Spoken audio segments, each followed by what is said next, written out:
Every warrior walks a different path. Samurai, the path of discipline. Ronin, the path of independence. Ninja, the path of strategy. Zen monk, the path of wisdom. Shogun, the path of power. But today, we explore the path of the mind of a man who commands armies. You cannot even command your own morning alarm, yet you wonder why your life feels like a series of endless retreats.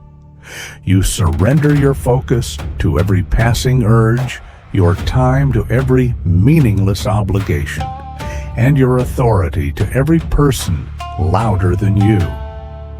You operate in a state of chronic, disorganized cowardice, constantly overwhelmed by minor pressures, frozen by indecision, and begging for consensus before taking a single step.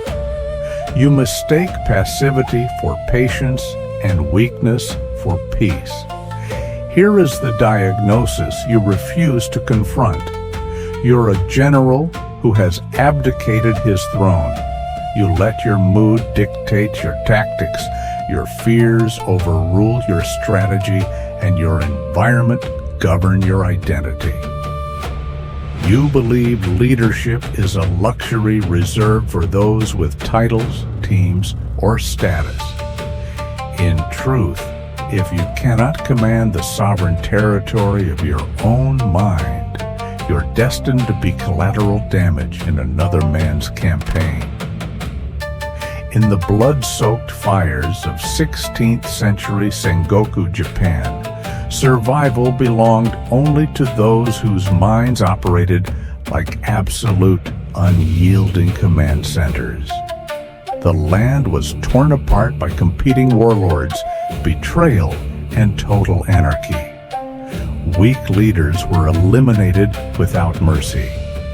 The standard of command was not defined by gentle consensus, but by ruthless strategic clarity, absolute speed of execution, and the total destruction of hesitation. Consider the modern person, specifically the corporate ghost. He spends 40 hours a week sitting in a sanitized cubicle, trading his vital creative force for a predictable paycheck he despises. He complains in silence, obeys orders he knows are foolish, and surrenders his ambition to corporate bureaucracy. He desires safety above sovereignty. When faced with an opportunity to build his own path or enforce a boundary, he falters, paralyzed by the fear of disapproval, risk, or friction. He lives as a foot soldier in an army that views him as completely expendable. Feudal Japan showed zero tolerance for this passive decay. When Oda Nobunaga stepped onto the historical stage, he inherited a small, fractured province surrounded by hostiles. Traditional commanders relied on outdated aristocratic customs, defensive hesitation, and slow, consensus-driven councils. Nobunaga rejected every comforting illusion of his era.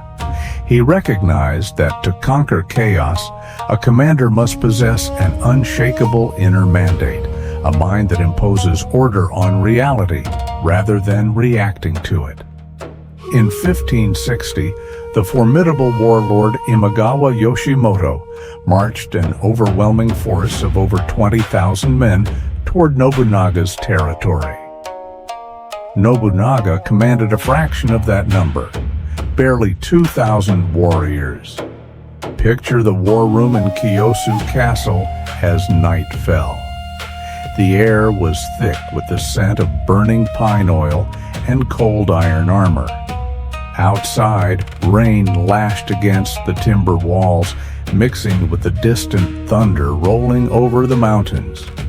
Nobunaga's senior generals fell to their knees, weeping and pleading for surrender or defensive retreat behind stone walls. The weight of imminent death hung heavy in the damp air. Nobunaga did not debate. He did not seek consensus or offer comforting lies. Historical records note that he calmly performed a traditional dance, called for his armor, and rode directly out into the blinding storm toward Okahazama. He used the roaring rainstorm to conceal his march, bypassing the main roads to strike Imagawa's main camp in a narrow gorge. While popular legend paints this as a wild, miraculous gamble, historical analysis reveals it as a cold, calculated masterpiece of terrain exploitation and psychological violence. Nobunaga smashed Imagawa's army, decapitated their commander, and reshaped the entire political landscape of Japan in a single afternoon. He did not wait for ideal conditions. He did not ask for permission. He looked at absolute ruin, seized the initiative, and forced the environment to obey his strategic intent. He understood a fundamental law of power. The man who commands himself completely commands the battle before the first blade is drawn. Modern life has systematically broken your command structure. It has conditioned you to seek permission, wait for guarantees, and outsource your decisions to comfortable systems. You fail because you manage your life like a victim instead of commanding it like a sovereign. You negotiate with your laziness, debate with your alarm clock, and allow your impulses to stage mutinies against your goals. You excuse your inaction by claiming you lack resources, authority, or clarity. The hard warrior truth is that clarity is not found. It is forged through decisive action. Command your reality. Every warrior walks a different path. Samurai, the path of discipline. Ronin, the path of independence.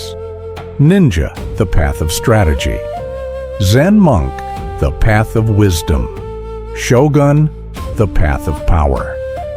Which one are you? Comment below.